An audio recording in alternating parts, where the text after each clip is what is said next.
ವ್ಯಾಖ್ಯಾಮುದ್ರಾಂ ಕರಸರಸಿಜೈಃ ಪುಸ್ತಕಂ ಶಂಖಚಕ್ರೆ ಬಿಭ್ರದ್ಭಿನ್ನ ಸ್ಫಟಿಕರುಚಿರೆ ಪುಂಡರೀಕೆ ನಿಷನ್ನಃ ಅಮ್ಲಾನಶ್ರೀರಮೃತವಿಶದೈರಂಶಭಿಪ್ಲಾವಯನ್ ಮಾವಿರ್ಭೂಯಾತ್ ಅನಗಮಹಿಮಾನಸೇ ವಾಗಧೀಶಃ. ನಮಸ್ತೆ ಪ್ರಾಣೇಶ ಪ್ರಣತ ವಿಭವಾಯಾಮನಿಮಗಾಃ ನಮಃ ಸ್ವಾಮಿನ್ನ ರಾಮಪ್ರಿಯತಮ ನಮನ್ ಗುರುಗುಣ ನಮಸ್ತುಭ್ಯಂ ಭೀಮ ಪ್ರಬಲತಮ ಕೃಷ್ಣೇಷ್ಟ ಭಗವನ್ ನಮಃ ಶ್ರೀಮನ್ಮಧ್ವಪ್ರದಿಶ ಸುದರ್ಶನ್ನೋ ಜಯ ಜಯ ಶ್ರೀ ಗುರುಭ್ಯೋ ನಮಃ. ನಾರಾಯಣಂ ಸುರಗುರುಂ ಜಗದೇಕನಾಥಂ ಭಕ್ತಪ್ರಿಯಂ ಸಕಲಲೋಕ ನಮಸ್ಕೃತಂ ಚ ತ್ರೈಗುಣ್ಯವರ್ಜಿತಮಜಂ ವಿಭುಮಾದ್ಯಮೀಶಂ ವಂದೇ ಭವಗ್ರಂ ಅಮರಾಸುರಸಿದ್ಧವಂದ್ಯಂ ನಾರಾಯಣಂ ನಮಸ್ಕೃತ್ಯ ನರಂ ಚೈವ ನರೋತ್ತಮಂ ದೇವೀಂ ಸರಸ್ವತೀಂ ವ್ಯಾಸಂ ತತೋ ಜಯಮುದೀರಯೇ. ವೇದವ್ಯಾಸರ ಮಹಾಭಾರತದ ಚಿಂತಕರಿಗೆ ವಂದನೆಗಳು. ಆಶ್ವಮೇಧಿಕ ಪರ್ವದ 115ನೇ ಪ್ರವಚನ. ಶ್ರೀಕೃಷ್ಣನು ಧರ್ಮರಾಜನಿಗೆ ಕಪಿಲೆಯ ದನದ ಮಹತ್ವಗಳನ್ನೆಲ್ಲ ಹೇಳುತ್ತಾ ಇದ್ದಾನೆ. ಮುಂದೂ ಕೆಲವು ಮಾತುಗಳನ್ನು ತಿಳಿಸಿಕೊಡುತ್ತಾನೆ. ಈ ತಿಳುವಳಿಕೆಯೇ ಪಾಪಹರ ಅನ್ನುವ ನೆಲೆಯಲ್ಲಿಯೂ ಉತ್ತರವನ್ನು ಕೊಟ್ಟಿದ್ದಾನೆ ಕೃಷ್ಣ. ಅಂದರೆ ಗೋವಿನ ಮಹತ್ವವನ್ನು ಕೇಳುವುದು ಗೋಪಾಲನಿಗೆ ಪ್ರಿಯ ಅನ್ನುವ ಹಾಗೆ, ತನಗಿಷ್ಟ ಅನ್ನುವ ನೆಲೆಯಲ್ಲಿ ಸಕಲ ದೇವತೆಗಳ ಆವಾಸ ಅನಿಸಿಕೊಂಡ ಬ್ರಹ್ಮ ಸೃಷ್ಟವಾದ ಕಪಿಲೆಯ ಅದನ್ನು ಹೇಳುವ ಕೇಳುವ ಸೌಭಾಗ್ಯವೇ ದೊಡ್ಡ ಸಂಗತಿ ಅಂತ ಹೇಳುತ್ತೆ. ಯಾಗದ ಅಂದರೆ ಧರ್ಮರಾಜ ರಾಜಸೂಯ ಯಾಗ ಮಾಡಿದವಾದ್ರಿಂದ ರಾಜಸೂಯದೆಡೆಗೆ ಕಪಿಲೆಯ ಚಿಂತನೆಯನ್ನು ಕಂಪ್ಯಾರಿಟಿವ್ ಸ್ಟಡಿ ಅನ್ನುವ ಹಾಗೆ ಚಿಂತನೆಯನ್ನು ಕೊಡುತ್ತಾನೆ ಕೃಷ್ಣ. ಅಂದರೆ ಅತ್ಯಧಿಕವಾದಂತಹ ಕೆಲವೊಂದು ಕರ್ಮಕ್ಷೇತ್ರಗಳು, ಅದರಲ್ಲಿ ಕಪಿಲೆಯನ್ನು ತೂಗುವ ಕತೆ ಅಂದಾಗ ಅಗ್ನಿಷ್ಠೋಮ ಸಹಸ್ರಸ್ಯ ವಾಜಪೇಯಂಚ ತತ್ಸಮ. ಕೃಷ್ಣ ಹೇಳುತ್ತಾನೆ, ಅಗ್ನಿಹೋತ್ರಿಗಳು ಯಾವಾಗಲೂ ದರ್ಶೇಷ್ಟಿಗಳನ್ನೆಲ್ಲ ಮಾಡುತ್ತಾರೆ, ಅಮಾವಾಸ್ಯೆ ಹುಣ್ಣಿಮೆಗಳಲ್ಲೆಲ್ಲ ವಿಶೇಷವಾಗಿ ಹೀಗೆ ಅಗ್ನಿಷ್ಠೋಮ ಯಾಗ ಅಂತ ಅಲ್ಲಿಂದ ಮುಂದುವರಿಸಿ ಆಗುವಂಥದ್ದು. ಅಂತಹ 1000 ಗಟ್ಟಲೆ ಅಗ್ನಿಷ್ಠೋಮ ಯಾಗಗಳನ್ನು ಮಾಡಿದರೆ 1,000 ಮಾಡಿದಾಗ ಒಂದು ವಾಜಪೇಯ ಯಾಗ ಮಾಡಿದ್ದಕ್ಕೆ ಸಮ ಆಗ್ತದೆ. ಇವತ್ತು ನಾವು ಸರ್ನೇಮ್ಗಳಲ್ಲೆಲ್ಲ ವಾಜಪೇಯಿಯನ್ನು ನೋಡುತ್ತೇವೆ. ಅಂದರೆ ಎಷ್ಟು ಎತ್ತರ ನೋಡಿ, ಅದು 1000 ಅಗ್ನಿಷ್ಠೋಮ ಯಾಗ ಮಾಡಿದ್ದಕ್ಕೆ ಸಮನಾಗಿ ವಾಜಪೇಯ ಯಾಗ. ವಾಜಪೇಯ ಸಹಸ್ರಸ್ಯ ಅಶ್ವಮೇಧಂಚ ತತ್ಸವ. ನೋಡಿ, ಅಶ್ವಮೇಧ ಯಾಗ ಈಗ ತಾನೇ ಆಯ್ತಲ್ಲ ಧರ್ಮರಾಜನ. ಇದು 1000 ವಾಜಪೇಯ ಯಾಗ ಮಾಡಿದ ಫಲವನ್ನು ಕೊಡುತ್ತದೆ. ಮತ್ತೆ ಅಶ್ವಮೇಧ ಸಹಸ್ರಸ್ಯ ರಾಜಸೂಯಂಚ ತತ್ಸವ. ಅಶ್ವಮೇಧ 1000 ಮಾಡಿದಾಗ ನೋಡಿ, 100 ಮಾಡುವುದೇ ಕಷ್ಟದಲ್ಲಿ ಅಶ್ವಮೇಧ ಯಾಗ. 1000 ಮಾಡಿದಕ್ಕೆ ರಾಜಸೂಯದ ಫಲ ಅಂತಾರೆ. ರಾಜಸೂಯ ಯಾಗ. ಈಗ ಧರ್ಮರಾಜ ಮಾಡಿದ ಯಾಗ ಎಷ್ಟು ದೊಡ್ಡ ಮಟ್ಟಿನದ್ದು ಅಂತ ನಮಗೆ ಅರ್ಥ ಆಗುತ್ತೆ. ಈಗ ಕಪಿಲಾನಾಂ ಸಹಸ್ರೇಣ ವಿಧಿದತ್ತೇನ ಪಾಂಡವ ರಾಜಸೂಯ ಫಲಂ ಪ್ರಾಪ್ಯ ಮಮ ಲೋಕೆ ಮಹೀಯತೆ. ಈಗ ಕೃಷ್ಣ ಹೇಳುತ್ತಾನೆ, ಅಂತ ರಾಜಸೂಯ ಯಾಗದ ಫಲವನ್ನು ಪಡಿಬೇಕಾದ್ರೆ ಇತ್ತ ಕಪಿಲೆಯ 1000 ದಾನವನ್ನು ಮಾಡಬೇಕು. ಕಪಿಲಾಗೋ ಸಹಸ್ರ ದಾನದಿಂದ ಆ ಕಾಲದಲ್ಲಿ 1000 ಗಟ್ಟಲೆ ದಾನ ಮಾಡುವುದೇನು ದೊಡ್ಡ ಸಂಗತಿಯೇ ಅಲ್ಲ. ಪಡೆಯುವವನಿಗೂ ಕೊಡುವವನಿಗೂ. ವಸುದೇವ ಇದೇ ಕೃಷ್ಣ ಹುಟ್ಟಿದ್ದಷ್ಟೇ ನಮಗೊತ್ತು ಎಂತಹ ವಿಷಮ ಪರಿಸ್ಥಿತಿಯಲ್ಲಿ ಕೃಷ್ಣ ಜನ್ಮವಾಗಿದೆ ನಮಗೊತ್ತು. ಕಂಸನ ಭಯದಲ್ಲಿ ವಸುದೇವ ದೇವಕಿಯರು ಹೇಗಿದ್ರು ಅಂತ. ಕೃಷ್ಣ ಹುಟ್ಟಿದ ತಕ್ಷಣ ವಸುದೇವ 10,000 ದನಗಳ ದಾನವನ್ನು ಸಂಕಲ್ಪ ಮಾಡಿದ್ದಾನೆ, ಕೊಡ್ತೇನೆ ಅಂತ. ಆದರೆ ಕೃಷ್ಣ ತೆರಳಿದ್ದ, ಪಕ್ಕ ಸಿಗಲಿಲ್ಲ. ಮತ್ತೆ ಬಂದದ್ದೇ ಅವ ಕಂಸನ ಸಂಹಾರದಲ್ಲಿಯೇ. ಹಾಗಾಗಿ ಮತ್ತೆ ಬಂದ ಬಳಿಕ ಕೃಷ್ಣ ವಸುದೇವ ಸಂಕಲ್ಪ ಮಾಡಿದ್ದನ್ನು, ಹುಟ್ಟಿನ ಸಂಕಲ್ಪ ಮಾಡಿದ್ದನ್ನು ಆಗ ಕೊಟ್ಟಂತೆ. 10,000 ದನಗಳ ದಾನ ಕೃಷ್ಣನ ಹೆಸರಿನಲ್ಲಿ ನೋಡಿ. ಅದರಿಂದ ಸಾವಿರಾರು ದನಗಳ ದಾನ ಎನ್ನುವುದು ಆ ಕಾಲದಲ್ಲಿ ದೊಡ್ಡ ಸಂಗತಿಯಾಗಿರಲಿಲ್ಲ. ಕೇವಲ ಒಂದು 5,000 ವರ್ಷದ ಹಿಂದಿನ ಕಥೆ ಇದು. ನಾವು ಸಾವಿರ ವರ್ಷಕ್ಕೊಮ್ಮೆ ಅದನ್ನು ಕಮ್ಮಿ ಮಾಡಿಕೊಂಡು ನೋಡಿಕೊಂಡು ಬಂದರೂ ಇವತ್ತು ನಾವು 100 ದನಗಳನ್ನು ದಾನ ಮಾಡುವಲ್ಲಿ ಸಮರ್ಥರಾಗಬೇಕಿತ್ತು. ಯಜ್ಞ ಯಾಗಗಳನ್ನೆಲ್ಲ ಕರಿವಾಗ ಶತಗೂ ಸಹಸ್ರಗೂ ಅಂತ ಹೇಳಿ ವ್ಯಕ್ತಿಯನ್ನು ಗುರುತಿಸ್ತಾರೆ, ಎಷ್ಟು ಸಾಮರ್ಥ್ಯ ಇತ್ತವನಲ್ಲಿ ದಕ್ಷಿಣೆಗೆ ಅಂತ. ಈಗ ಒಂದು ಗೋವಿನ ದಾನವನ್ನು ಕೊಡುವ ದಕ್ಷಿಣೆಯಲ್ಲಿಯೂ ಸಮರ್ಥನಾಗಿಲ್ಲ ಮನುಷ್ಯ. ಪಡೆಯೋದಿರ್ಲಿಲ್ಲದಿರ್ಲಿ, ವ್ಯಾಲ್ಯೂ ನೋಡಿದ್ರೆ ಒಂದು ಗೋವಿನ ಸಹಜವಾದ ಒಳ್ಳೆಯ ದನದ ರೇಟ್ ಈವಾಗ 25,000 ಇವೆ, ಶುದ್ಧವಾದದ್ದು. ಹೀಗೆ ಇಷ್ಟು ದೊಡ್ಡ ಮಟ್ಟಿನ ದಕ್ಷಿಣೆಯ ಯಜ್ಞ ಆಗ್ತಾ ಇದೆ ಅಂದ್ರೆ ಎಷ್ಟು ಒಂದು ಕಾಲದ ಘಟ್ಟದಲ್ಲಿ ಎಷ್ಟು ದೇಶ ಸಂಸ್ಕೃತಿಯನ್ನು ಕಳ್ಕೊಂಡಿದೆ ಅಂತ ಅರ್ಥ ಆಗಿದೆ. ಕೃಷ್ಣ ಹೇಳ್ತಾನೆ, ಕಪಿಲೆ 1000 ದಾನ ಮಾಡಿದರೆ ಅವು ಬದುಕಿನಲ್ಲಿ ಮಾಡಬಹುದು. 10, 20 ಹೇಳಿ ಒಟ್ಟಿಗೆ ಇಲ್ಲಿ ಸುಮಾರಾಗತ್ತೆ ಆಗುವಾಗ. ಹಾಗೆ 1000ವನ್ನು ಮಾಡಿಕೊಂಡ್ರೆ ಅವ ರಾಜಸೂಯಾಗ ಮಾಡಿದ ಫಲಕ್ಕೆ ಹೋಗ್ತಾನೆ. ಕೃಷ್ಣ ಅದನ್ನು ಹೇಳಿದ್ದು. ಹೀಗೆ ಮಾಡಿಕೊಂಡವ ರಾಜಸೂಯಾಗದ ಫಲ ಏನು ಕೇಳಿದ್ರೆ ನನ್ನ ಲೋಕ ಗ್ಯಾರಂಟಿ ಅಂತ ಕೃಷ್ಣ. ಮಮ ಲೋಕೆ ಮಹೀಯತೆ, ಹಿಂದೆ ಬರಲಿಕ್ಕಿಲ್ಲ ಅಂತಾನೆ. ಮತ್ತೆ ಶಾಶ್ವತವಾದ ವೈಕುಂಠವನ್ನು ಪಡಿಲಿಕ್ಕೆ ಬರ್ತದೆ. ಇಷ್ಟು ಮಹತ್ತಿಕೆಯನ್ನು ದನದ ದಾನದಲ್ಲಿ. ಯಾವಾಗಲೂ ದಾನ ಮಾಡಲ್ಪಟ್ಟರೆ ಅದು ಹೇಗೆ ನಮ್ಮ ನೋಡಿಕೊಳ್ತದೆ ಅಂದ್ರೆ ಅದು ನಾವು ಸತ್ತ ಬಳಿಕವೂ ನಮ್ಮೊಟ್ಟಿಗೆ ಬರ್ತದೆ ಉಪಕಾರಕ್ಕೆ, ಯಾವುದೋ ನೆಲೆಯಲ್ಲಿ. ಮತ್ತೆ ನಮಗೇನು ಬೇಕೋ ಅದನ್ನು ಕೊಡುತ್ತದೆ. ಅದು ಕಾಮಧೇನುವಿನ ವಂಶಭವ ಅಲ್ವಾ, ವಂಶಭೂ ಅಲ್ವಾ. ಹಾಗಾಗಿ ತೈಹಿ ಗುಣೈಹಿ ಕಾಮಧುಕಾಚ ಭೂತ್ವ ನರಂ ಪ್ರದಾತಾರಂ ಉಪೈತಿ ಸಾಗೌ.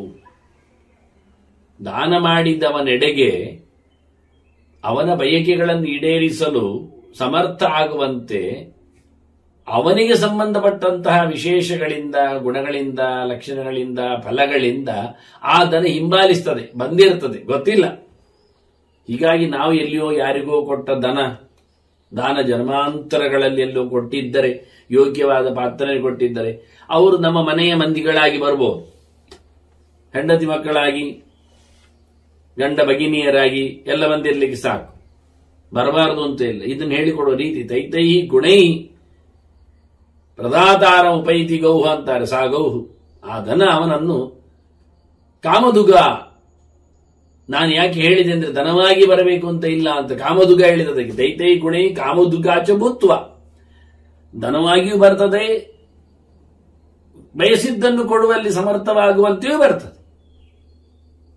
ಹಾಗಾಗಿ ಅವನಿಗೆ ಯಾವುದೇ ರೀತಿಯಲ್ಲಿ ಆದರೂ ಜೈವಿಕವಾದ ಸಹಾಯದಲ್ಲಿ ದನ ಕೆಲಸ ಮಾಡ್ತದೆ. ಮರಮಟ್ಟುಗಳಲ್ಲಿ ಇರಬಹುದು, ಮನೆ ಮಂದಿಯಲ್ಲಿ ಇರಬಹುದು, ಆಳುಕಾಳುಗಳಲ್ಲಿ ಇರಬಹುದು, ಮಿತ್ರ ಸಹಾಯಕರಲ್ಲಿ ಇರಬಹುದು, ಗುರು ಶಿಷ್ಯರಲ್ಲಿಯೂ ಬರಬಹುದು. ಈ ನಮೂನೆ ಮಾತಾಡ್ತಾನೆ ಕೃಷ್ಣ ಹೇಳುವಾಗ. ಅವನನ್ನದು ಖಂಡಿತವಾಗಿಯೂ ದಾನ ಮಾಡಿದರೆ ದಾನ ಮಾಡಲ್ಪಟ್ಟ ದನ ಅವನಿಗೆ ಸಹಾಯ ಮಾಡುವುದು ಗ್ಯಾರಂಟಿ. ಪುತ್ರಾಂಶ್ಚ ಪೌತ್ರಾಂಶ್ಚ ಕುಲಂಚ ಸರ್ವಂ ಆಸಪ್ತಮಂ ತಾರಯತೆ ತಾವತ್. 7 ತಲೆಮಾರು ಅತ್ತ ಇತ್ತ ಎಲ್ಲ ಹೇಳಿಕೊಂಡು ಮಕ್ಕಳನ್ನು, ಮೊಮ್ಮಕ್ಕಳನ್ನು, ಎಲ್ಲರನ್ನು, ವಂಶವನ್ನು ಸಹ ದಾನ ಮಾಡಿದ್ದರಿಂದ ದನ ದಾಟಿಸ್ತದೆ. ಅದಕ್ಕೆ ಗೋ ಅಂತ ಹೆಸರು. ಗೋ ಅಂದ್ರೆ ಗೌಶ್ಚ ಸದ್ಗತಿ ಹೇತುತ್ವ ಅಂತ ಆಚಾರ್ಯ ಮಧ್ವರು ಹೇಳ್ತಾರೆ. ಉತ್ತಮ ಲೋಕವನ್ನು ಅದು ನಮಗೆ ಕರುಣಿಸುವುದರಿಂದ ಅದಕ್ಕೆ ಗೌ ಅಂತ ಹೆಸರು. ಹೋಗ್ತದೆ ಅಂತಲ್ಲ, ಹೋಗಿಸುತ್ತದೆ ಅಂತ. ನಮ್ಮನ್ನು ಉತ್ತಮ ಲೋಕಕ್ಕೆ ಕಳ್ಕೊಂಡು ಹೋಗ್ತದೆ, ಕಳುಹಿಸಿಕೊಡುತ್ತದೆ. ಹೀಗಾಗಿ ದನ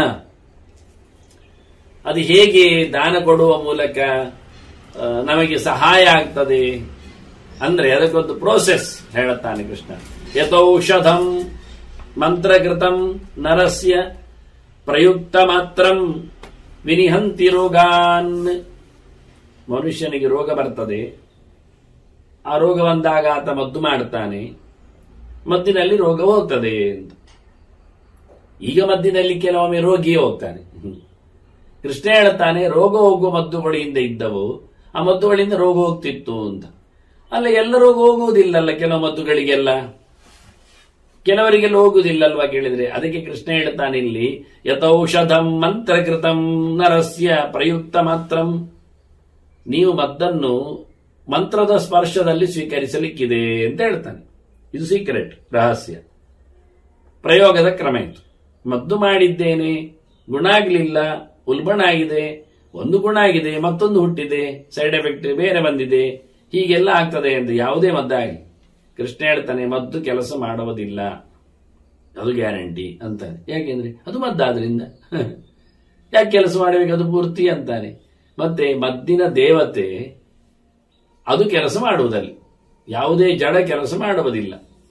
ಆ ಜಡದ ಅಭಿಮಾನಿ ಅದನ್ನು ನಿಯಂತ್ರಿಸಿಕೊಂಡು ಕೆಲಸ ಮಾಡಿಸ್ತಾನೆ. ಆದ್ರಿಂದ ಮದ್ದಿನ ಔಷಧದ ದೇವತೆಗಳಿದ್ದಾರೆ.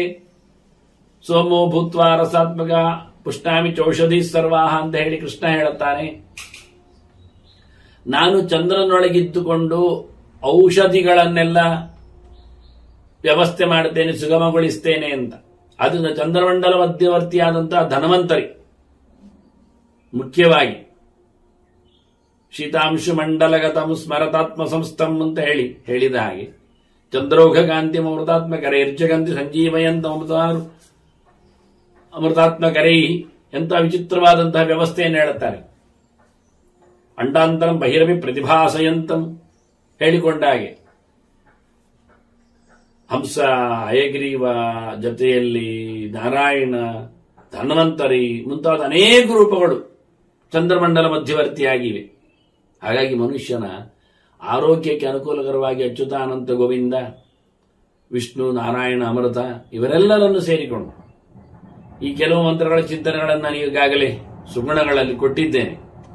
ಕೃಷ್ಣ ಮಂತ್ರ ಪ್ರಕರಣದಲ್ಲೆಲ್ಲ ಬಂದಿದೆ.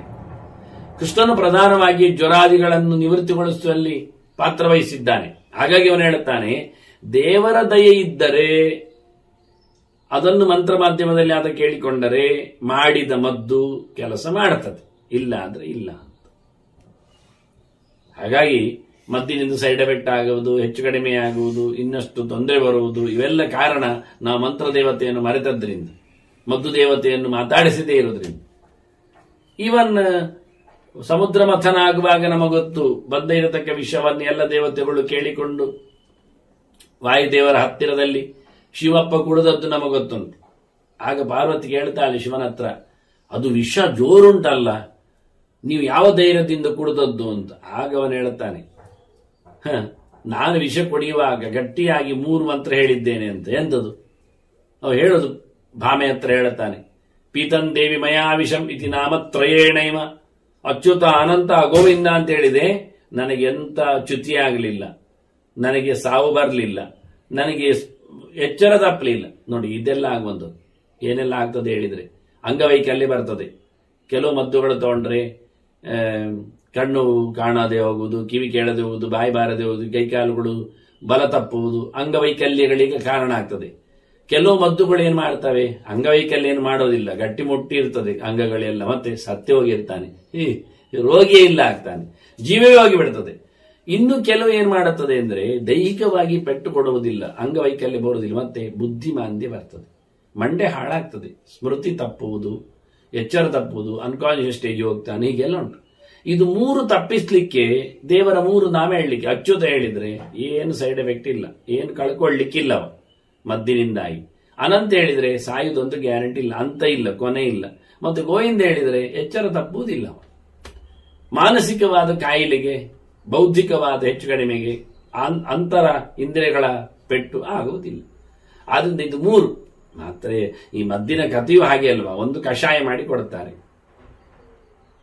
ಅದು ಅರೆದೋ ಲೇಹ ಮಾಡಿಯೋ ಏನೋ ಒಂದು ಪಕ್ವಗೊಡ್ಡೋ ಇನ್ನೊಂದು ಮತ್ತೊಂದು ಇನ್ನೊಂದು ಪೀಲ್ಸ್ ಮಾಡಿ ಕೊಡ್ತಾರೆ, ಎಲ್ಲ ಒಟ್ಟು ಮಾಡಿ ಮುದ್ದೆ ಮಾಡಿ ನೆಪ್ಪೆ ಮಾಡಿ ಮಾತ್ರೆ ಆಗಿ. ಮತ್ತೊಂದು ಮಾತ್ರೆ ತಿನ್ಲಿಕ್ಕೂ ಆಗುದಿಲ್ಲ, ಕಷಾಯ ಕುಡಿಲಿಕ್ಕೂ ಆಗುದಿಲ್ಲ. ಆದ್ರೆ ಸಣ್ಣ ಮಕ್ಕಳಿಗೆ ಕಷಾಯ ಕೊಡ್ತಾನೆ, ಸ್ವಲ್ಪ ದೊಡ್ಡವರಿಗೆ ಮಾತ್ರೆ ಕೊಡ್ತಾನೆ. 2 ಆಗುದಿಲ್ಲ ಆದ್ರೆ ಡೈರೆಕ್ಟ್ ಇಂಜೆಕ್ಟ್ ಮಾಡ್ತಾರೆ, ಇಂಜೆಕ್ಷನ್ ಚುಚ್ಚಿ ಬಿಡ್ತಾರೆ. ಅಚ್ಯುತಾನಂದ ಗೋವಿಂದ ಅಂದ್ರೆ ಅದುವೇ ಮತ್ತೆಂದದ್ದು, ಒಂದು ಕುಡಿಲಿಕ್ಕೆ, ಒಂದು ತಿನ್ಲಿಕ್ಕೆ, ಮತ್ತೊಂದು ಕೂತ್ಲಿಕ್ಕೆ. ಮತ್ತೆ ಹೀಗಾಗಿ 3 ಪ್ರಕಾರದ ಥೆರಪಿ, ಚಿಕಿತ್ಸೆ, ಅದಕ್ಕೆ 3 ಮಂತ್ರಗಳ. ಅದನ್ನು ಹೇಳಿಕೊಂಡೇ ನಾನು ವಿಷವನ್ನು ಕುಡದೆ, ಆದ್ರೆ ನನಗೆ ವಿಕಾರವೂ ಆಗಲಿಲ್ಲ, ಸಾಯಲಿಕ್ಕಂತೂ ಹೋಗಲಿಲ್ಲ, ಎಚ್ಚರ ಒಂದು ತಪ್ಪಲಿಲ್ಲ ನಾನು ಅಂತ ಹೇಳಿ ಬಹಳ ಚೆನ್ನಾಗಿ ಹೇಳುತ್ತಾನೆ, ಬಹಳ ಅದ್ದೂರಿಯಾಗಿ. ಹೀಗಾಗಿ ಮಂತ್ರ ಪ್ರಭಾವ ಅದು ಮದ್ದಿನಲ್ಲಿ ಉಂಟು. ಹೇಗೆ ರೋಗವನ್ನು ನಿವೃತ್ತಿಗೊಳಿಸ್ತದೋ ಹಾಗೆಯೇ ಕಪಿಲೇ ದಾನ ಅಂತ ಹೇಳ್ತಾನೆ. ತಥೈವ ದತ್ತ ಕಪಿಲ ಸುಪಾತ್ರೆ ಪಾಪಂ ನರಸ್ಯಾಶು ನಿಹಂತಿ ಸರ್ವಂ. ಹಾಗಾಗಿ ಮಂತ್ರದೇವತೆ ಮದ್ದಿನ ಜೊತೆಯಲ್ಲಿ ಮಾತಾಡಿಸಿ ಮನುಷ್ಯನ ರೋಗಗಳನ್ನು ಪರಿಪೂರ್ಣವಾಗಿ ಹೊರಗೆ ಹಾಕುವಂತೆ ದಾನ ಮಾಡಲ್ಪಟ್ಟ ಕಪಿಲೆ ಸರ್ವದೇವತಾಕವಾದದ್ದು, ಭಗವತ್ಪ್ರಿಯವಾದದ್ದು, ಮಹಾಲಕ್ಷ್ಮಿ ಅಧಿಷ್ಠಾನವಾದದ್ದು.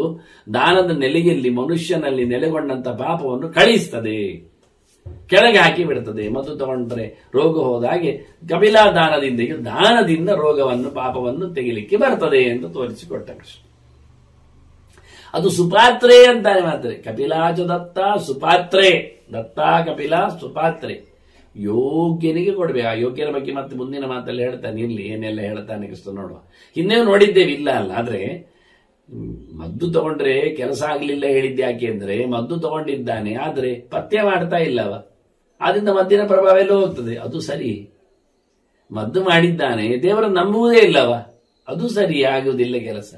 ಹಾಗೆ ಕಪಿಲೆ ಕೊಟ್ಟಿದ್ದಾನೆ, ಪಾಪ ಹೋಗ್ಲಿಲ್ಲ ಹೇಳಿದ್ರೆ ನೀನ್ ಯಾರಿಗೆ ಕೊಟ್ಟದ್ದು?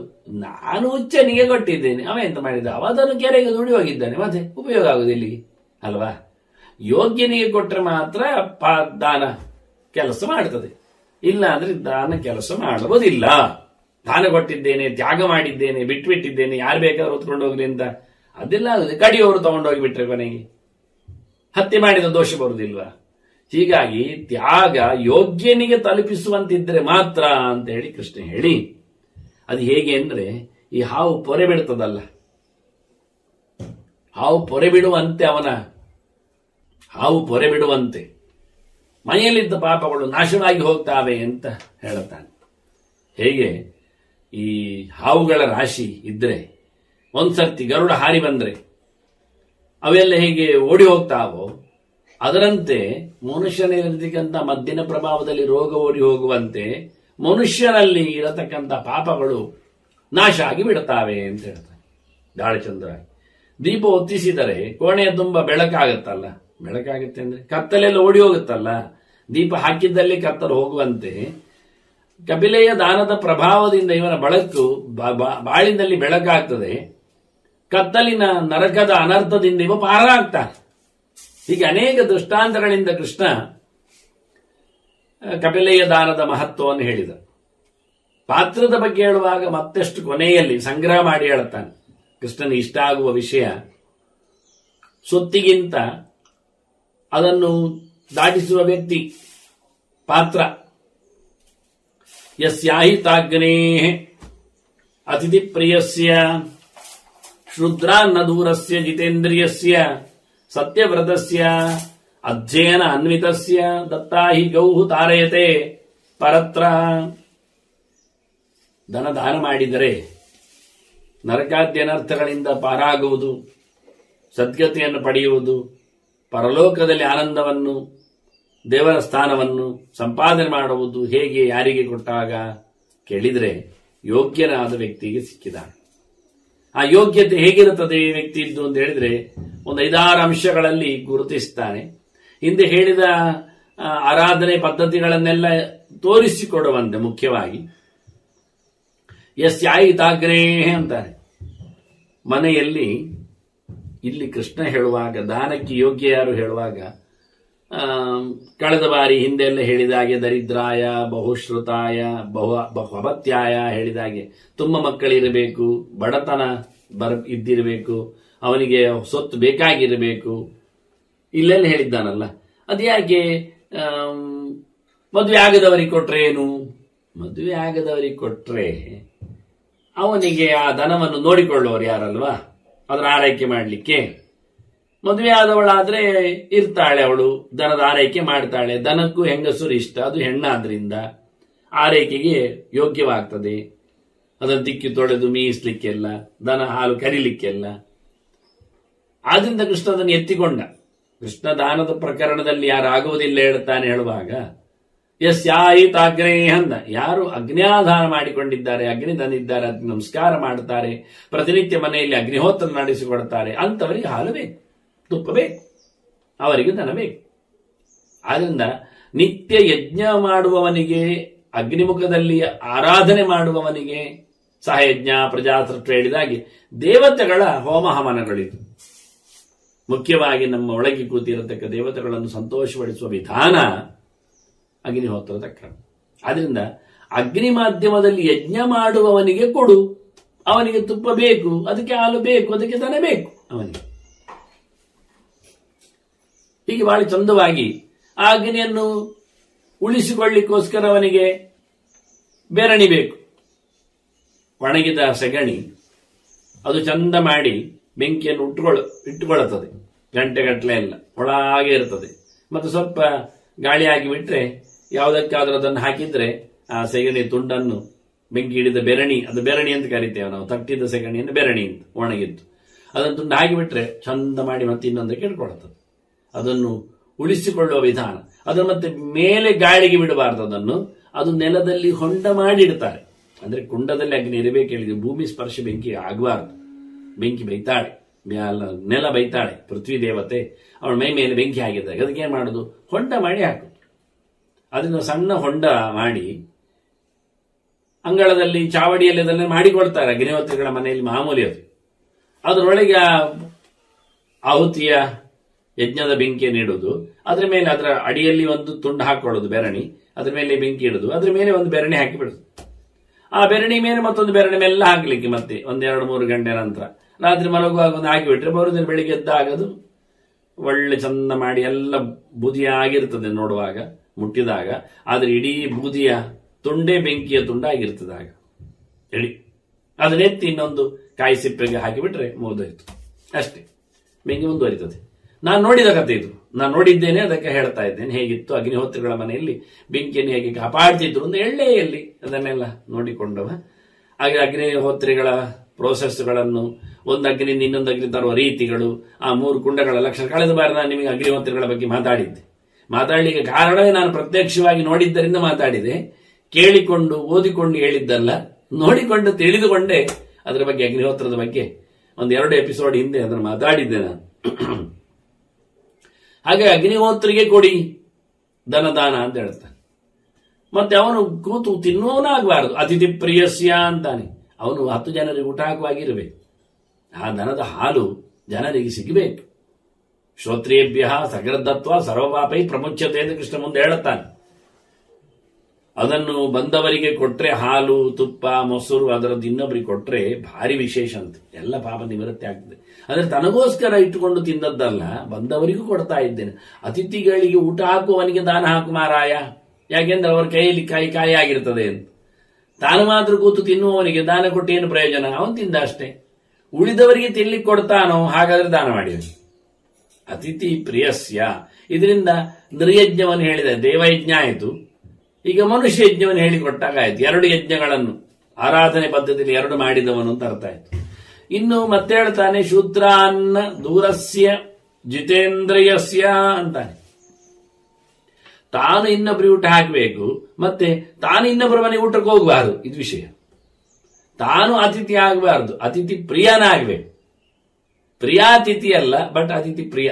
ಪ್ರಿಯಾತಿಥಿ ಅಂದ್ರೆ ಅತಿಥಿ ಬಹಳ ಖುಷಿ, ಪ್ರಿಯನಾದ ಅತಿಥಿಯಿಂದ ಎಲ್ಲಿ ಹೋದ್ರಲ್ಲಿ ಹೋಗ್ತಾನೆ, ಅದು ತಪ್ಪು. ಯಾರ ಮನೆಗೂ ಊಟಕ್ಕೆ ಹೋಗದವನಿಗೆ, ಅವನ ಮನೆಯಲ್ಲಿ ಎಲ್ಲಲ್ಲಿ ಊಟ ಹಾಕುವವನಿಗೆ ದಾನ ಮಾಡು ಅಂತ. ಇವನೇ ಎಲ್ಲ ಮನೆಗೆ ಊಟಕ್ಕೆ ಹೋಗುದಾಗಿದ್ರೆ ಏನಾಗ್ತದೆ ಕೇಳಿದ್ರೆ, ಈ ಒಂದು ಹೊಟ್ಟೆ ಒಳಗೆ ಹೇಸಿಗೆ ಆಗ್ತದೆ ಅಂತ. ಶೂದ್ರಾನ್ನ ದೂರಸ್ಯ, ಒಳ್ಳೆಯವರ ಮನೆ ಅಂತ ಹೋದ್ರೂ ಸಹ ಅಲ್ಲಿ ಏನೋ ಒಂದು ದೋಷ ಇರ್ತದೆ, ಯಾವುದೋ ಒಂದು ನೆಲೆಯಲ್ಲಿ ಹೆಚ್ಚು ಕಡಿಮೆ ಆಗಿರ್ತದೆ. ಹಾಗಾಗಿ ಕೆಲವು ಕಡೆಯಲ್ಲಿ ರಜಸ್ವಲೆಯವರು ಅವರು ತಮ್ಮ ಶೌಚಾಶೌಚವನ್ನು ಗಮನಿಸುವುದಿಲ್ಲ, ಸಾಮಾಜಿಕವಾಗಿದ್ದಿರ್ತಾರೆ. ಅವರು ತೆಂಗಿನಕಾಯಿ ಸಿಪ್ಪೆಯೂ ತೆಗಿತಾರೆ, ಕೆಲವೊಮ್ಮೆ ದನದ ಹಾಲನ್ನು ಕರೀತಾರೆ ಅವರು. ಇದರಿಂದಾಗಿ ಸಂಕ್ರಾಂತವಾಗುತ್ತೆ ಎಲ್ಲ ಮೈಲಿಗೆಗಳು. ಅವರು ಮುಟ್ಟಿದ ಪದಾರ್ಥಗಳನ್ನೇ ಅಕ್ಕಿ ಸರಿ ಮಾಡಿಕೊಡ್ತಾರೆ. ಏನೋ ಅದರಲ್ಲಿ ಇರತಕ್ಕಂಥ ಹುಳವೋ ಹೊಪ್ಪಟೆಯೋ ಭತ್ತವೋ ಹೊಟ್ಟೋ ತೆಗಿಲಿಕ್ಕೋಸ್ಕರ ಬಟ್ಟೆ ಹೊಲಿದಿರ್ತಾರೆ, ಹೊಲಿತಾ ಕೂತ್ಕೊಳ್ತಾರೆ. ಬತ್ತಿ ಮಾಡಿ ಯಾರಿನ್ನು ಕೊನೆಗೆ ಎಲ್ಲ ಹೊಚ್ಚೋಸದಲ್ವಾ ಅಂತ ಹೇಳಿಕೊಂಡು ತಂತ್ರಗಳು, ಕಾನೂನುಗಳು, ಹೇತುಗಳು ಬೇಕಾದಷ್ಟು ಎಲ್ಲರಿಗೂ ಇವೆ. ಎಲ್ಲವನ್ನು ತಪ್ಪಿಸ್ಲಿಕ್ಕೆ. ನೀವು ಬೆಲ್ಲ ತಿನ್ನುವುದಿಲ್ವಾ ಅಂತ ಹೇಳುವವರಿದ್ದಾರೆ ಮೆಲ್ಲ. ಹಾಗಾಗಿ ಇವರು ಯಾವುದನ್ನು ಗಾಣ ತಿರುಗಿಸುವುದು ಕೆಲಸ ಮಾಡ್ತಾರೆ ಎಣ್ಣೆದ್ದು. ಹೀಗಾಗಿ ಇದೊಂದು ತಪ್ಪು. ಮತ್ತೊಂದು ಮಕ್ಕಳನ್ನು ನೋಡಿಕೊಳ್ಳುವವರು. ಹಾಗಾಗಿ ಮಕ್ಕಳು ಮುಟ್ಟುವುದು, ತೆಗೆಯುವುದು, ನೋಡುವುದು, ಓಡುವುದು, ಕುಣಿಯುವುದು, ಹಾರುವುದು, ಮೆಟ್ಟುವುದು ಇವೆಲ್ಲ ಅವರೇ ಒಂದು ಮಾಡಿಕೊಂಡ ತರ್ಕ ಇದೆ. ಯಾಕೆಂದ್ರೆ ಅದು ಇನ್ನೂ ಹಲ್ಲು ಬಂದಿಲ್ಲಲ್ಲ, ಪರವಾಗಿಲ್ಲ ಅಂತ. ಹಲ್ಲು ಬಂದ ಬಳಿಕವೇ ಮಗು ಗಟ್ಟಿಯ ಅಥವಾ ಅದು ಮಾಡಿದ್ದು ಮೈಲಿಗೆ ಅಂತ ಅರ್ಥ ಎಲ್ಲಿ ಹೇಳ್ತಾರೆ ಇವರಿಗೆ? ಇವರೇ ಮಾಡಿಕೊಂಡದ್ದು ಕತೆ. ಧರ್ಮಶಾಸ್ತ್ರದಲ್ಲಿ ಆಶೋಚ ಪ್ರಕ್ರಿಯೆಯಲ್ಲಿ ಮಾತ್ರ ಹೆತ್ತದ್ದಕ್ಕೆ ಸತ್ತದ್ದಕ್ಕೆ ಅನ್ನುವಾಗ ಸೂತಕದ ಪ್ರಭೇದವನ್ನು ಹೇಳುವಲ್ಲಿ ಸತ್ತು ಹೆತ್ತರು ಹೆತ್ತು ಸತ್ತರು ಹೆಚ್ಚು ಕಡಿಮೆಯನ್ನು ತಿಳಿಸ್ತಾ ಅವರು ಇನ್ನು ಪೂರ್ಣವಾಗಿ ಮಗು ಆಗದೇ ಇದ್ದು ಸತ್ತದ್ರಿಂದ ಅದು ಲೆಕ್ಕಾಚಾರಕ್ಕೆ ಬರುವುದಿಲ್ಲ. ಯಾಕೆ ಹಲ್ಲಿಲ್ಲ, ಸರಿಯಾಗಿ ಹುಟ್ಟಿದ್ದಲ್ಲ, ಪೂರ ಆಗ್ಲಿಲ್ಲ ಹೇಳಿಕೊಂಡು ಹೇಳಿದ್ದು. ಇವರು ಅದನ್ನೆಲ್ಲ ಗಟ್ಟಿ ಮಾಡಿಕೊಂಡು ಸರ್ವತ್ರಾನ್ವಯ ಮಾಡುತ್ತಾ ಹಲ್ಲು ಬಾರದ ಮಗು ಅಂತ ಹೇಳಿಕೊಂಡು ಅದು ಏನು ಕಚ್ಚಿ ತಿಂದ್ರು, ಏನು ಮುಟ್ಟಿದ್ರು, ಎಲ್ಲಿ ಹೇತ್ರು ಎಲ್ಲದಕ್ಕೂ ಮಡಿವಂತಿಕೆಯನ್ನು ಇವರು ಅಪ್ಲೈ ಮಾಡಿಕೊಡ್ರು. ಇದೊಂದು ಅತಿ ಘಾಟಿ ಮಡಿವಂತಿಕೆಯಿಂದಾಗಿ ಹೆಸಿಗೆ ಅನಿಸ್ತದೆ. ಇದೊಂದು ಮುಖ. ಇನ್ನು ವೃದ್ಧರು ಹಿರಿಯರು ಅಂತ ಅವರು ಕೈಯಲ್ಲೇ ಬಾಯಿ ಒರೆಸ್ತಾ ಇರ್ತಾರೆ, ಬಟ್ಟೆಯಲ್ಲೇ ಮೋರೆ ತೊಳಿತಾ ಇರ್ತಾರೆ, ಇಂಥದ್ದೆಲ್ಲ ಮಾಡ್ತಾ ಇರ್ತಾರೆ. ಅವ್ರು ಸತ್ಯವಾಗಿ ಹೌದು, ಅವರ ಆತುರರಿಗಿಂತ ತುಂಬಾ ಆತುರರಿದ್ದಾರೆ ವೃದ್ಧರು. ಅವರಲ್ಲಿ ಧರ್ಮವನ್ನು ಹುಡುಕುವುದು ಬಹಳ ಕಷ್ಟ ಆಗುತ್ತೆ. ಅದರಿಂದ ಎಲ್ಲ ಸಂಕ್ರಮಣ ಆಗುತ್ತೆ. ಹೀಗಾಗಿ ಬಾಲ, ವೃದ್ಧ, ಆತುರ, ಸ್ತ್ರೀ ಮುಂತಾದ ಧರ್ಮಗಳ ಜೊತೆಯಲ್ಲಿ ಇನ್ನು ಕೆಲವರು ಮನೆಯಲ್ಲಿ ಬಹಳ ಗುಡ್ಡೆಯಲ್ಲಿಯೋ ಕಾಡಿನಲ್ಲಿಯೋ ಮನೆ ಇರ್ಲಿಕ್ಕೆ ಹೋಗಿ ಹೆದರಿಕೆಯಿಂದಾಗಿ ಅವರು ನಾಯಿ ಸಾಕಿರುತ್ತಾರೆ. ಅದು ಪಾಪ, ಅದಕ್ಕೆ ಬೇರೆ ಯಾರ ಗತಿ ಹೇಳಿ ಇವರೇ ಅದರ ಕಂಬ್ರೇಡ್ಸ್ ಆಗಿ ಬಿಡ್ತಾರೆ. ಇದರಿಂದಾಗಿ ನಾಯಿ ಕಮ್ ನಾಯಿ ಆಗಿಬಿಟ್ಟಿವರು ಅದೊಂದು ಧರ್ಮ ಮಾಡಿಕೊಂಡಿದ್ದಾರೆ. ಇಲ್ಲಿ ಎಲ್ಲ ಹಾಗೆ ನಾವೆಲ್ಲ ಮುಡುತ್ತೇವೆ, ಸ್ನಾನ ಮಾಡುತ್ತೇವೆ, ಮಲಗ್ತೇವೆ, ನಾವು ಅದರ ಜೊತೆಯಲ್ಲಿ ತಿರುಗ್ತೇವೆ ಅಂತ ಹೇಳಿಬಿಡ್ತಾರೆ. ಹೀಗಾಗಿ ಇಂತಹ ಕೆಲವು ಸಂಕ್ರಮಣಗಳಿಂದಾಗಿ ಇತರರ ಅನ್ನವನ್ನು ಊಟ ಮಾಡಲಿಕ್ಕೆ ಬೇಡ ಅಂತ ದೇವರು ಬಾಯಿ ಬಿಟ್ಟು ಹೇಳಿಬಿಡ್ತಾನೆ. ಅದನ್ನು ದೂರ ಮಾಡಿಕು. ಅದೆಲ್ಲ ನೋಡ್ಲಿಕ್ಕೆ ಹೋಗ್ಬಾರದ್ರಿ. ಅನ್ನ ಮೂಲ, ಋಷಿ ಮೂಲ, ನದಿ ಮೂಲ, ಸ್ತ್ರೀ ಮೂಲ, ಹೌದು, ಕೊನೆಗೆ ನರ ಮೂಲವೂ ಹೇಳಿಬಿಡಿ. ಮತ್ತೆ ಬಾಯಿಗೆ ಒಂದು ಉಳಿಸುವುದು ಯಾಕೆ? ಅದರಿಂದ ಎಲ್ಲದರ ನರಮೂಲ ಅಂದ್ರೆ ಮನುಷ್ಯ ಮೂಲ ಅಂತ ಹೇಳಿಬಿಟ್ಟದ್ದು. ಇನ್ನು ಯಾವುದನ್ನು ಕೇಳದೆ ಬಿಡಿ, ಇನ್ನೇನ್ ಬೇಕು ನಿಮಗೆ? ಅದರಿಂದ ಮೂಲಾನ್ವೇಷಣೆ ತಪ್ಪು ಹೇಳುವವರು ಒಂದು ದೃಷ್ಟಿಯಿಂದ ಮೂಢಗ್ರಾಹಿಗಳು ಅಷ್ಟೇ. ಕೃಷ್ಣ ಅಂತ ಬಾಯಿ ಬಿಟ್ಟು ಹೇಳಿದ ಅಸಂಸ್ಕೃತರ ಅನ್ನವನ್ನು ಉಪಯೋಗಿಸಿಕೊಳ್ಳುವುದರಿಂದ ಟೋಟಲಿ ಹೋಟೆಲ್ ಸಂಸ್ಕೃತಿ ಅದೆನ್ನುವುದು ಇವತ್ತು ದೇವಸ್ಥಾನದ ಅಂಗಳದಲ್ಲಿ ಆಗಿಬಿಟ್ಟಿದೆ ಅಂದಾಗ ಮಾತಾಡುವಂತಿಲ್ಲ ನಾವು. ಹೀಗಾಗಿ ಇಂತಹ ವಿಚಿತ್ರವಾದ ಪದ್ಧತಿಯಿಂದಾಗಿ ಕೃಷ್ಣ ಪಾತ್ರನನ್ನು ಎತ್ತರದಲ್ಲಿ ತೋರಿಸಿದ. ಇವತ್ತು ನಾವು ಪಾತ್ರ ಹುಡುಕಬೇಕಾಗಿಲ್ಲ, ಯಾಕೆಂದ್ರೆ ನಮಗೆ ಕೊಡ್ಲಿಕ್ಕೆ ದನವೇ ಇಲ್ಲ. ಪಾತ್ರ ಹುಡುಕುವ ಸಂಗತಿಯೇ ಬೇಡ ಈಗ. ಆ ಲೆಕ್ಕದಲ್ಲಿ ಒಂದೊಂದು ಪ್ಲಸ್ ಮಾಡುವಾಗಿಲ್ಲ. ಇನ್ನೊಂದು ಹೇಳ್ತಾನೆ ಜಿತೇಂದ್ರಿಯಸ್ಯ ಅಂತಾನೆ, ನಿಗ್ರಹ ಉಳ್ಳವನು, ಬಾಯಿ ಚಾಪಲ ಮತ್ತಿತರ ಇಂದ್ರಿಯಗಳ ಚಾಪಲಕ್ಕೆ ಒಳಗಾಗದವನು, ಒಂದು ದೃಷ್ಟಿಯಿಂದ ಯತಿಧರ್ಮದಂತೆ ಬದುಕುವವನು, ಒಳಗಿನಿಂದ ಅನ್ನ ಊಟಕ್ಕಿಲ್ಲ, ಹೊರಗಿನ ಆಹಾರಗಳ ಶುದ್ಧತೆ, ಹೊರಗಿನಿಂದ ಎಲ್ಲ ಇಂದ್ರಿಯಗಳ ಪಿಹಿತದ್ವಾರನಾಗಿ ಬಿಟ್ಟಿದ್ದಾನೆ. ಹಾಗಾಗಿ ಹೊರಗಿನಿಂದ ಏನು ತಗೊಳ್ಳೋದಿಲ್ಲ ಎನ್ನುವುದು ಇವನ ಇಂದ್ರಿಯಗಳ ಬೇರೆ. ಆದ್ರಿಂದ ಬಾಯಿಗೂ ಬಂದದ್ದು ಊಟವೂ ಇಲ್ಲ ಅಂತ ಹೀಗೆ ಬಹಳ ಚಂದವಾಗಿ ಶುದ್ಧತೆಯನ್ನು ನೋಡಿಕೊಳ್ಳುವ ವಿಧಾನವನ್ನು ಇಲ್ಲಿ ಉಲ್ಲೇಖ ಮಾಡ್ತಾನೆ ಕೃಷ್ಣ. ಒಳ ಹೊರಗೆ ಹೇಗಿರ್ತಾನೆ ಅಂತ ಇಂದ್ರಿಯಗಳ ಬಾಗಿಲು ಹಾಕಿಕೊಳ್ಳುವ ವ್ಯವಸ್ಥೆ ಗೊತ್ತಿದ್ದವನು. ಕೊನೆಗೆ ಮತ್ತೆರಡು ಯಜ್ಞಗಳ ಬಗ್ಗೆ ಮಾತಾಡ್ತಾನೆ. ಸತ್ಯವ್ರತಸ್ಯ, ಸತ್ಯವ್ರತ ಅಂದ್ರೆ ಸತ್ಯ ಹೇಳುವವನು ತಿಟ್ಕೊಳ್ಳಿ, ಪ್ರಾಮಾಣಿಕ ಅಂತ ಇಟ್ಕೊಳ್ಳಿ, ಮಾತಿನಲ್ಲಿ ಮಾಡುವ ಅಷ್ಟೇ ಅಲ್ಲ. ಋತಂ ಯಥಾರ್ಥ ವಿಜ್ಞಾನಂ ಸತ್ಯಂ ತತ್ಪೂರ್ವಿಕಾಕೃತಿ ಅಂತ ಆಚಾರ್ಯರು ಹೇಳಿದ ಹಾಗೆ ಒಳ್ಳೆ ರೀತಿಯಿಂದ ಶಾಸ್ತ್ರದಲ್ಲಿ ಹೇಳಿದಂತೆ ಬದುಕುವುದು ಸತ್ಯವ್ರತ.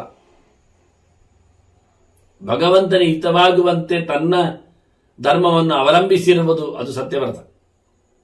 ಮತ್ತೆ ಸತ್ಯವತ್ಸಮ್ಯ ವಿಶ್ವಾನ್ ದೇವಾನ್ ಅಂತ ಹೇಳಿಕೊಂಡು ನಾಂದ್ಯಾಂತೋಸು ಸತ್ಯಿಕವು ಅಂತ ನಾಂದಿ ಶ್ರಾದ್ದಗಳಲ್ಲೆಲ್ಲ ವಿಶ್ವೇ ದೇವತೆಗಳನ್ನು ಕರೆಯುವಾಗ ಸತ್ಯವಸುಗಳನ್ನು ಜೋಡಿಗಳನ್ನು ಕರೀಲಿಕ್ಕೆ.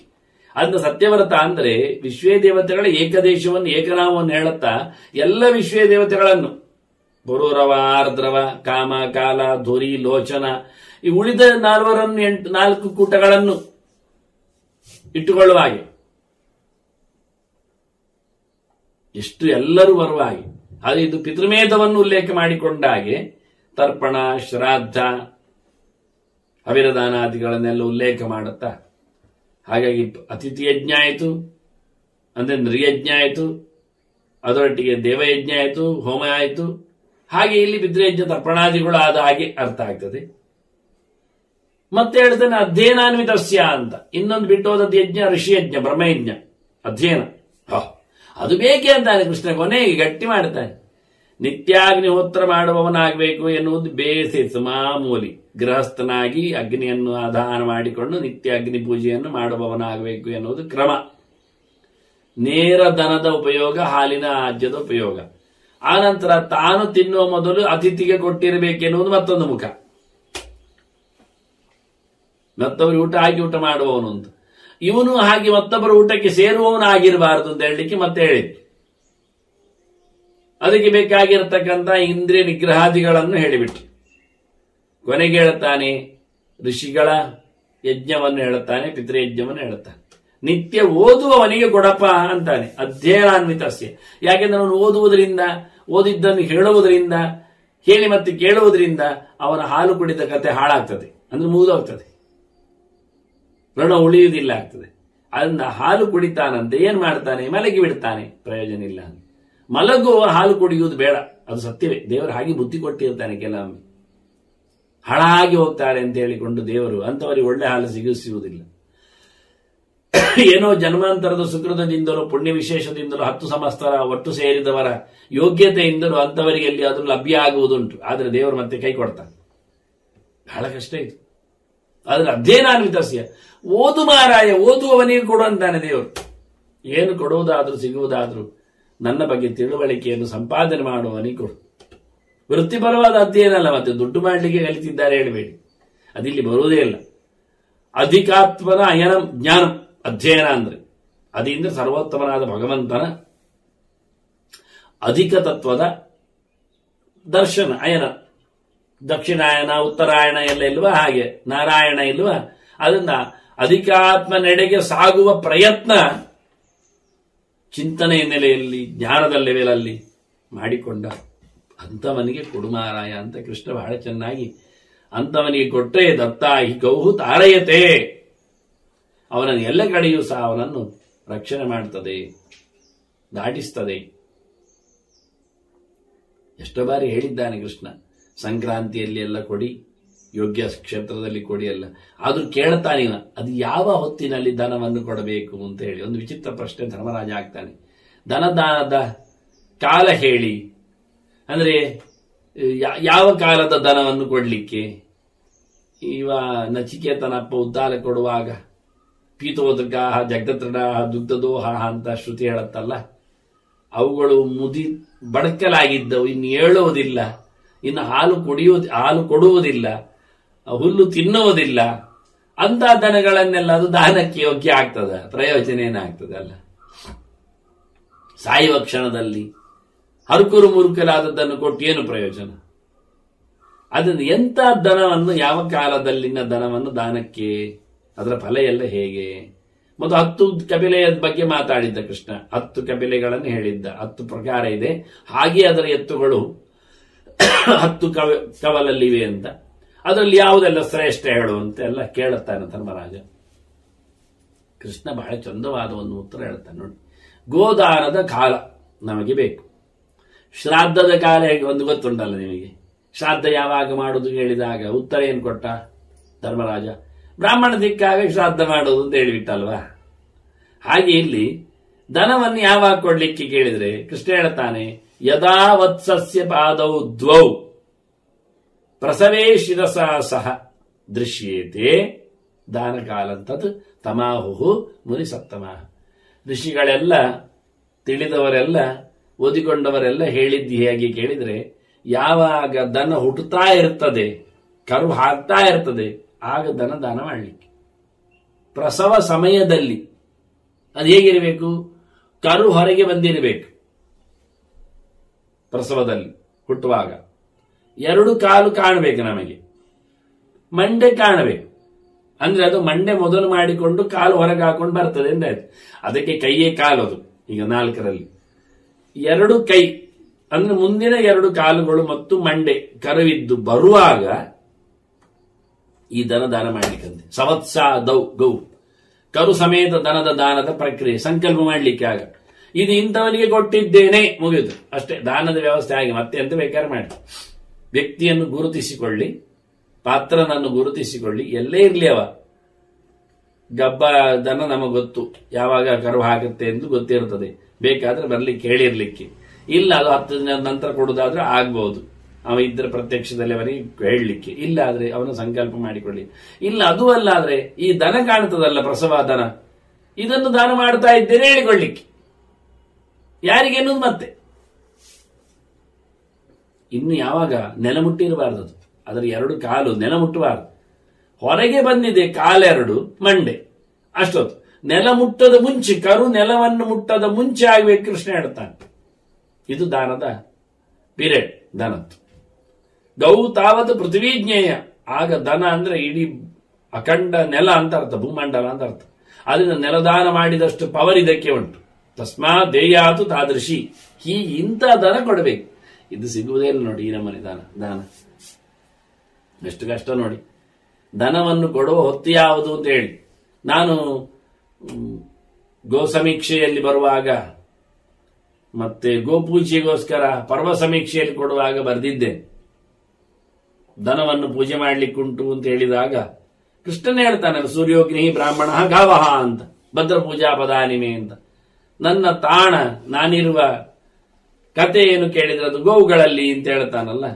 ಗೋಪೂಜೆ ಮಾಡಲಿಕ್ಕೆ ಯಾವ ದನ ಕೇಳಿದ್ರೆ ಒಂದಾದ್ರೂ ಕರು ಹಾಕಿದ ದನ ಆಗ್ಬೇಕು. ಕರು ಹಾಕದ ದನ ಪೂಜೆಗೆ ಯೋಗ್ಯ ಆಗುವುದಿಲ್ಲ. ಗೋಪೂಜೆ 10 ಕಡೆಯಲ್ಲಿ ಇದ್ರೆ ವಿಷಯ ಬೇರೆ, 8-10ರಲ್ಲಿ ಒಂದುಂಟಾದ್ರೆ ಅದು ಆಗ್ಬೋದು. ಆದರೆ ಒಂದನ್ನೇ ಇಟ್ಕೊಂಡು ಪೂಜೆ ಮಾಡೋದಾದ್ರೆ ಅದು ಒಂದಾದ್ರೂ ಕರು ಹಾಕಿಕೊಂಡಿರಲಿ, ಆ ನಂತರ ಗೋಪೂಜೆ ಯೋಗ್ಯ ಆಗ್ತದೆ. ಇದಕ್ಕೂ ಪ್ರಮಾಣಗಳೆಲ್ಲ ಬೇಕಲ್ಲ ಎನ್ನುವುದೇ ಮುಖ್ಯ. ಅದಕ್ಕೋಸ್ಕರ ಪ್ರಮಾಣ ಹಾಕಿ ನಾನು ಪರ್ವ ಸಮೀಕ್ಷೆಯನ್ನು ಕೊಟ್ಟಿದ್ದೇನೆಲ್ಲ. ಹೀಗೆ ದನವನ್ನು ದಾನ ಮಾಡುವ ನಮೂನೆ ಹೇಗೆ ಕೇಳಿದ್ರೆ ಅದು ಪ್ರಸವ ಆಗುವ ಟೈಮಲ್ಲಿ ಆಗಬೇಕು ಅಂತ ಕೃಷ್ಣ ಹೇಳುತ್ತೆ. ಹೀಗೆ ದನವನ್ನು ಕೊಡಲಾಗದಿದ್ರೂ ತಿಲಧೇನು ದಾನದ ಬಗ್ಗೆಯೂ ಕೃಷ್ಣ ಮಾತಾಡಿದ್ದ. ಎಳ್ಳಿನ ದನ ಅಂತ ಹೇಳಿ ಅದನ್ನು ಮಾಡೋ ಪ್ರೋಸೆಸ್ಗಳೆಲ್ಲ ಉಂಟು. ಬೇಕಾದಷ್ಟು ತಿಲ ಪರ್ವತವನ್ನು ಹೇಳಿಕೊಂಡಿದ್ದ, ತಿಲಧೇನು ಅಂತ ಮಾಡಿದ್ದಾನೆ. ಎಳ್ಳುಗಳ ಒಟ್ಟಿಗೆ ದನವನ್ನು ಕೊಡುವುದು ಅಂತ ಅರ್ಥ ಅಲ್ಲ, ಅದನ್ನು ಅದರ ರಾಶಿಯಲ್ಲಿ ಮಾಡತಕ್ಕ ಕ್ರಮ ಅದು. ಇದರಿಂದ ಪಂಚಮಹಾಪಾಪಗಳಿಂದಲೂ ದೂರನಾಗ್ತಾನೆ ಅಂತ ದೊಡ್ಡ ಸಂಗತಿ ಅದು. ಪಂಚಮಹಾಪಾತಗಳಿಗೆಲ್ಲ ಪ್ರಾಯಶ್ಚಿತ್ತವೇ ಇಲ್ಲ ಅಂತ ಹೇಳುವಷ್ಟರ ಮಟ್ಟಿಗೆ ಅದು ಬ್ರಹ್ಮ ಅಂತಾನೆ. ಒಬ್ಬ ತಿಳಿದವನನ್ನು, ಜ್ಞಾನಿಯನ್ನು, ದೇವರ ಎಚ್ಚರವುಳ್ಳವನನ್ನು ಕಡಿದರೇನಾಗ್ತದೆ, ಎಷ್ಟು ಪಾಪ ಬರ್ತದೆ. ಅದರ ನಿವೃತ್ತಿಗೆ ಕಪಿಲ ದಾನ, ದನದ ದಾನ ಈ ನಮೂನೆಯ ದಾನ. ಬ್ರಹ್ಮಃ ಭ್ರೂಣಃ ಗೋಗ್ನಃ, ದನವನ್ನೇ ಕಡಿದವ, ಗೊತ್ತಿದ್ದು ಗೊತ್ತಿಲ್ಲದೆಯೋ. ಯದಿವಾ ಗುರುತಲ್ಪಗಃ, ಅಥವಾ ತನ್ನ ಅತ್ಯಂತ ಎತ್ತರದ ತನಗಿಂತ ಮಿಗಿಲಾದವರ ಬಲಾತ್ಕಾರವನ್ನು ಮಾಡಿದವನು, ಅತ್ಯಾಚಾರ ಎಸಗಿದವನು. ಬೇಕಾದ್ರೆ ಮಹಾಪಾತಯುಕ್ತೋಪಿ, ಇಂತಹ ದೊಡ್ಡ ದೊಡ್ಡ ಪಾಪಗಳಿಂದ, ಸುರಾಪಾನ ಮುಂತಾದ ದೊಡ್ಡ ಪಾಪಗಳಿಂದ ಕೂಡಿದರೂ ಯತದ್ದಾನೇನ ಶುದ್ಧತಿ. ಹೀಗೆ ತಿಲಧೇನುವಿನ ದಾನದಿಂದಾಗಿ ಆತ ಪಾಪದೂರನಾಗ್ತಾನೆ. ಮತ್ತೆ 4 ಕಪಿಲೆಯ ಬಗ್ಗೆ ಕೃಷ್ಣ ಹೇಳ್ತಾನೆ. ಸುವರ್ಣ ಕಪಿಲ, ಹಳದಿ ಮಿಶ್ರಿತವಾದ ಕೆಂಪು ಬಣ್ಣದ ದನ ಪುಣ್ಯ. ತಥಾ ರಕ್ತಾಕ್ಷಿ ಪಿಂಗಳ, ಕೆಂಪು ಕಣ್ಣು ಇದ್ದ ದನ, ಅದರಲ್ಲಿ ಪಿಂಗಳಾಕ್ಷೀಚ ಯಾಗವಶ್ಚ, ಹಾಗೆ ಹಳದಿ ಮಿಶ್ರಿತ ಕೆಂಪು ಬಣ್ಣದ ಕಣ್ಣು, ಅದು ಯಾಸ್ಯ ಪಿಂಗಳ, ಅದು ಎಲ್ಲದರಲ್ಲಿಯೂ ಹಳದಿಯ ವ್ಯಾಪ್ತಿ, ಅಂದರೆ ಬೇರೆ ಬೇರೆ ರೀತಿಯಲ್ಲಿ ಗಲಪಿಂಗಳೆಲ್ಲ ಆಗ್ಬಹುದು. ಅವಳು ಬೇಕಾದ್ರೆ ಪಿಂಗಳಾಗುವಾಗ ಕೆಂಪು ಕೆಂದಿ ಹೇಳ್ತಾರಲ್ಲ, ಹಾಗೆ ಕಪಿಲೆ ಅಂತ 4 ದನಗಳು ಪ್ರಶಸ್ತವಾಗಿವೆ. ಯಸ್ಯೈತಾ ಕಪಿಲಾಹ ಸಂತಿ ಗೃಹೇ ಪಾಪ ಪ್ರಣಾಶನ. ಇವೆಲ್ಲ ಮನೆಯಲ್ಲಿದ್ರೆ ತುಂಬಾ ಪಾಪವನ್ನು ನಿವೃತ್ತಿ ಮಾಡತಕ್ಕಂತಹ ಸೊತ್ತುಗಳನ್ನು ಅನಿಸಿಕೊಳ್ಳುತ್ತವೆ ಈ ಬಗೆಯ ಕಪಿಲೆಗಳು. ಇದರ ಹಾಲನ್ನು ನೀವು ದಾನ ಮಾಡಲಿಕ್ಕೆ ಬರ್ತದೆ, ಮೊಸರನ್ನು ಕೊಡ್ಲಿಕ್ಕೆ ಆಗ್ತದೆ, ತುಪ್ಪವನ್ನು ಉಪಯೋಗಿಸಲಿಕ್ಕೆ ಆಗ್ತದೆ. ಪಿತೃಪಿತಾಮಹ ಪ್ರಪಿತಾಮಹ ಅವರು ಸಹ ಸಂತೋಷ ಪಡ್ತಾರೆ ಇದರ ಸೇವೆಯಿಂದ. ಮತ್ತೆ ಇಂತಹ ದನಗಳಿದ್ರೆ ಮನೆಯಲ್ಲಿ ತಸ್ಯ ಶ್ರೀಹಿ ವಿಜಯ ಕೀರ್ತಿ ಸ್ಫೀತಾ ನಿತ್ಯಂ ಯುಧಿಷ್ಠಿರ, ಬೇಕಾದಷ್ಟವನು ಕೀರ್ತಿಶಾಲಿ ಆಗ್ತಾನೆ, ಎಲ್ಲದರಲ್ಲಿಯೂ ಗೆಲ್ತಾನೆ, ಸಂಪತ್ತು ಭರಿತನಾಗ್ತಾನೆ, ತುಂಬಿ ತುಳುಕುವ ಐಶ್ವರ್ಯಗಳು, ಆರೋಗ್ಯಗಳು, ಇವೆಲ್ಲ ಈ ನಮೂನೆಯ ದನಗಳು ಇದ್ದಾಗ ಅವನಿಗೆ ಅಂತಹ ವೈಭವಗಳು, ಐಶ್ವರ್ಯಗಳು ಸಿಗ್ತಾವೆ ಅಂತ ಹೇಳುತ್ತೆ. ಏತಾಯಸಾಂ ಪ್ರೀತಿಮಾಯಾತಿ ಕ್ಷೀರೇಣ ಚ ವೃಷಧ್ವಜ ಅಂತ. ಹಾಲಿನ ಅಭಿಷೇಕ, ಹಾಲಿನ ಸಮರ್ಪಣೆ, ಹಾಲಿನ ಉಪಯೋಗ ಈ ದನಗಳದ್ದು ಮಾಡಿದ್ರೆ ಶಿವನಿಗೆ ಭಾರಿ ಇಷ್ಟ ಅಂತೆ. ಹಾಲಿನಲ್ಲಿನ ಉಪಯೋಗ ದದ್ನ ಚತ್ರಿತ ಶಾಸ್ತ್ರವೇ. ಮೊಸರಿನ ಉಪಯೋಗ ಮಾಡಿದರೆ ಎಲ್ಲ ದೇವತೆಗಳಿಗೆ ಭಾರಿ ಇಷ್ಟ ಅಂತೆ. ದಾನ ಮಾಡಲಿ ಅಥವಾ ಏನಾದರೂ ನಡೆಸಿಕೊಳ್ಳಿ, ಅದನ್ನು ಹೋಮ ಹವನಗಳಲ್ಲಿ ಬಳಸ್ರಿ. ಅದರಂತೆ ಅದು ದಧಿಮಧ್ವಾಜ್ಯವನ್ನು ಪಡಿತಕ್ಕಂಥ ಮಧುರತ್ರಯಕ್ಕೆ ಬರ್ತದೆ ಹೋಮ. ಘೃತೇನ ತೂತಾಶನ, ಹಾಗೆ ತುಪ್ಪವನ್ನು ಉಪಯೋಗಿಸಿಕೊಂಡ್ರೆ ಅಗ್ನಿಗೆ ಭಾರಿ ಇಷ್ಟ. ತುಪ್ಪ ದಾನ ಮಾಡಿ ಅಥವಾ ತುಪ್ಪವನ್ನು ಬಳಸಿಕೊಳ್ಳಿ ಅಡುಗೆಯಲ್ಲಿ, ಅದು ಹೋಮಕ್ಕೆ ತನ್ನಿ, ಇದರಿಂದ ಅಗ್ನಿಗೆ ಖುಷಿ ಆಗುತ್ತೆ. ಹೀಗೆ 3 ಪದಾರ್ಥಗಳಿಂದ 3 ಕಡೆ ರುದ್ರದೇವನು, ಇಂದ್ರದೇವನು ಮತ್ತೆ ಅಗ್ನಿ, ಅಥವಾ ಇಂದ್ರನ ಜೊತೆಯಲ್ಲಿ ಸರ್ವ ದೇವತೆಗಳು ಸೇರಿಕೊಂಡು, ಹಾಗೆ ಇವರೆಲ್ಲ ಸಂತೋಷ ಪಡತಕ್ಕಂಥ ವಸ್ತು ಕಪಿಲೆಯ ಪ್ರಾಡಕ್ಟ್ ಅನ್ನೋದನ್ನು ತಿಳಿಸಿಕೊಡುತ್ತಾರೆ. ಮತ್ತೆ ಕಪಿಲೆಯನ್ನು ಪಂಚಗವ್ಯವನ್ನು ಅದರದ್ದು ಮಾಡಿ, ಎಲ್ಲಾ ದನಗಳು 5 ದನಗಳದ್ದು ಬೇರೆ ಬೇರೆ ಪಂಚಗವ್ಯ ಇದೆ. ಪಂಚಗವ್ಯಕ್ಕೆ ಕಪಿಲಾಯಾತು ಕ್ಷೀರ ಮತ್ತು ಕಪಿಲಾದನದಿಂದ ಹಾಲನ್ನು ಪಡೀಲಿಕ್ಕೆ, ಪಂಚಗವ್ಯ ಮಾಡಲಿಕ್ಕೆ, ಪ್ರಾಶನ ಪಂಚಗವ್ಯಕ್ಕೆ, ಪ್ರಾಯಶ್ಚಿತ್ತಕ್ಕೆ ಬೇರೆ ಬೇರೆ ದನದ್ದು ಶ್ವೇತ ಗೌ ಇದ್ದು ಹಳದಿದ್ದೆಲ್ಲ ಉಂಟು. ಅದನ್ನೆಲ್ಲ ನಾನು ಗೋ ಸಮೀಕ್ಷೆಯಲ್ಲಿ ಕೊಟ್ಟಿದ್ದೇನೆ. ಪಂಚಗವ್ಯ ಹೇಗೆ ತಯಾರಿಸಲಿಕ್ಕೆ ಉಂಟು, ದೇವತೆಗಳೇನಿರ್ತಾರೆ, ಎಷ್ಟು ಕ್ವಾಂಟಿಟಿ ಅದಕ್ಕೆ ತರಬೇಕು, ನಾವು ಯಾವ ದನವನ್ನು ಆಯ್ಕೆ ಮಾಡಬೇಕು, ಏನಿಲ್ಲದಿದ್ರೆ ಕಪಿಲೆಯದ್ದೆಲ್ಲ ಆಗ್ತದೆ. ಬೇರೆ ದನಗಳು ಸಿಗದಿದ್ರೆ ಎಲ್ಲಕ್ಕೂ ಕಪಿಲೆಯನ್ನೇ ನಾವು ಆತುಕೊಳ್ಳಬೇಕಾಗತ್ತೆ. ಅಂದ್ರೆ ಕಪಿಲೆಯ ಒಂದೊಮ್ಮೆ ಪಂಚಗವ್ಯ ಮಾಡಿದ್ರೆ, ಹಾಲು, ತುಪ್ಪ, ಮೊಸರು ಜೊತೆಯಲ್ಲಿ ಗೋಮಯ, ಗೋಮೂತ್ರ ಇದನ್ನು ಸೇರಿಸಿಕೊಂಡು ಪಂಚಗವ್ಯ ಮಾಡಿದ್ರೆ, ಹಾಗೆ ಪಂಚಗವ್ಯ ಮಾಡಿ ಪಡೆದ್ರೆ ಚಾಂದ್ರಾಯಣ ಮಾಡಿದ ವ್ರತಕ್ಕಿಂತ ಜಾಸ್ತಿ ಪ್ರಾಯಶ್ಚಿತ್ತ ಇದು ಫಲವನ್ನು ಕೊಡುತ್ತದೆ. ಅದು ಹೇಗೆ? ಮೊದಲು ಉಪವಾಸಂತ್ಯ ಕೃತ್ವ ಅಹೋರಾತ್ರಂ ಜಿತೇಂದ್ರಿಯ, ಇಡೀ ದಿನ ಉಪವಾಸ ಮಾಡಬೇಕು ಅವನು, ಮರುದಿನ ಪಂಚಗವ್ಯವನ್ನು ಸ್ವೀಕಾರ ಮಾಡಲಿಕ್ಕೆ. ಅದು ಯಾವಾಗ? ಸೌಮ್ಯೇ ಮುಹೂರ್ತೆ ತತ್ಪ್ರಾಶ್ಯ, ಸಂಜೆ ಹೊತ್ತಿಗೆ ಚಂದ್ರ ಬರುವಾಗ. ಶುದ್ಧಾತ್ಮ ಶುದ್ಧ ಮಾನಸ ಮದ್ಗದೇನ ಅಂತರಾತ್ಮನ ಕ್ರೋಧಾನತ ವಿನಿರ್ಮುಕ್ತ, ಮಾನಸಿಕವಾಗಿ ಶುದ್ಧ ಇರಬೇಕು ಅವನು.